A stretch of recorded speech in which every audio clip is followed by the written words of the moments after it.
वो कौन है जो मुझे उनके नाम सॉरी আসসালামু আলাইকুম সবাইকে। অনেক অনেক দিন পর আজকে একটা ভয়েস ওভার নিয়ে চলে আসলাম। আপুটা হচ্ছে আমার আজকের রিসেপশন ব্রাইড অ্যান্ড আপুর ভিডিওতে ভয়েস ওভার করার কারণ একটা মাত্রই হচ্ছে যে আপুকে নিয়ে আমার অনেক কিছু বলা আছে। কারণ আপুর সাথে প্রথম দেখাতেই আপু এত ভালো একটা পজিটিভ ভাইব আমাকে দিচ্ছিল। আর আপুকে যখন আমি আস্ক করেছি যে আপু আপনি কেমন মেকআপ চাচ্ছেন, তো আপু জাস্ট বলেছে আমার কোনো প্রেফারেন্স নেই, আমি এগুলো কম বুঝি, আপনার যেভাবে ভালো মনে হয় আপনি সেভাবে করে দিন। ইভেন আজকে গেট রেডি ভিডিও নেওয়ার সময়ও হচ্ছে আমি দেখা যায় আস্ক করে নিই ক্লায়েন্টদেরকে যে আপনার কোনো অসুবিধা আছে কিনা।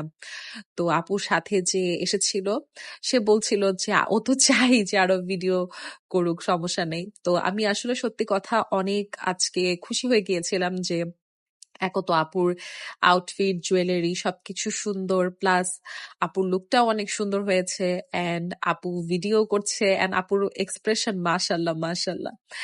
এন্ড একটু পরে একটা মজার কথা আপু বলবে, আমি যখন আসলেই তাকে দেখে মুগ্ধ হয়ে যাচ্ছিলাম যে আপুকে এতটা সুন্দর লাগছে। সো আপনারা একটু পরে হচ্ছে ওটা শুনতে পারবেন। মাশাআল্লাহ থ্যাংক ইউ দেখছেন আপু আমি বলছি না ওকে সুন্দর লাগে তো এখান থেকে একটা কথা আসে, সেটা হচ্ছে যে ডেফিনেটলি ক্লায়েন্টদের অবশ্যই প্রেফারেন্স থাকা উচিত। অ্যান্ড আমার মনে হয় প্রেফারেন্স থাকলে মেকআপ আর্টিস্টদের কাজগুলো করতে ততটা ইজি হয়ে যায়। কিন্তু যেসব ক্লায়েন্ট বা ব্রাইডরা বা যে কোনো পার্টি মেকআপ হোক ব্রাইড হোক যদি আমাদেরকে বলে যে আপনার উপর আমি ছেড়ে দিচ্ছি, আমার মনে হয় একটা মেকআপ আর্টিস্টের কাজ করতে ততটা ইজি হয়।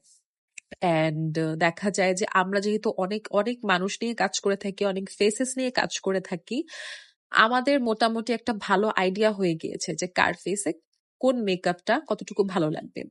So here is the final look of our beautiful reception bride. সবাই জানাবেন কেমন হয়েছে লুকটা। And thank you so much for watching. আল্লাহ হাফেজ।